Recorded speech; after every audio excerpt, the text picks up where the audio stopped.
বিশ্বের সবচেয়ে মর্যাদাপূর্ণ সৌন্দর্য প্রতিযোগিতা ৭৪তম মিস ইউনিভার্স শুরু হওয়ার আগেই জমে উঠেছে তুমুল বিতর্ক। চূড়ান্ত পর্বের ঠিক আগে মূল বিচারক প্যানেল থেকে একসঙ্গে ২ সদস্যের পদত্যাগে রীতিমতো আলোচনার ঝড় বইছে।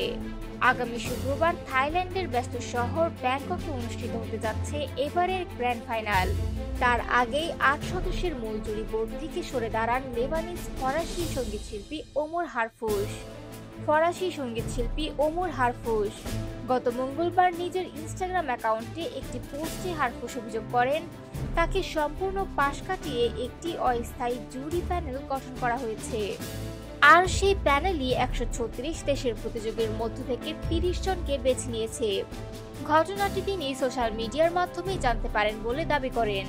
হারফুশ আরও বলেন, ওই অস্থায়ী জুরিতে এমন কয়েকজন আছেন যাদের সঙ্গে কিছু প্রতিযোগীর ব্যক্তিগত সম্পর্ক রয়েছে। এতে বিচার প্রক্রিয়ায় স্বার্থের দ্বন্দ্ব তৈরি হওয়ার আশঙ্কা রয়েছে বলেও মন্তব্য করেন তিনি। তবে এই অস্থায়ী জুরি কিভাবে গঠিত হলো কিংবা মূল প্যানেলকে কিভাবে পাশ কাটানো হলো সে বিষয়ে তিনি বিস্তারিত কিছু জানাননি। হারফুশের অভিযোগের কয়েক ঘন্টার মধ্যে আরেক বিচারক ফরাসি ফুটবল ম্যানেজার ক্লদ মাকেলেলে অপ্রত্যাশিত ব্যক্তিগত কারণ উল্লেখ করে প্যানেল থেকে সরে দাঁড়ান। ফলে মিস ইউনিভার্স আয়োজনে নতুন করে সন্দেহের মেঘ ঘনীভূত হয়েছে। এর আগেও থাইল্যান্ডের এক কর্মকর্তার বিতর্কিত মন্তব্যের জেরে প্রতিযোগিতা পূর্ব একটি অনুষ্ঠান বর্জন করেছিলেন কয়েকজন প্রতিযোগী।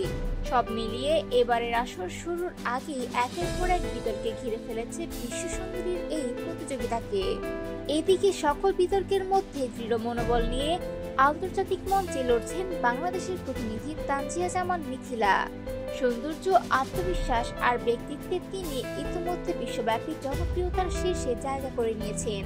বাংলাদেশের গর্ব হয়ে তিনি এখন পৌঁছে গেছেন শীর্ষ প্রতিযোগীদের দোরগোড়ায়।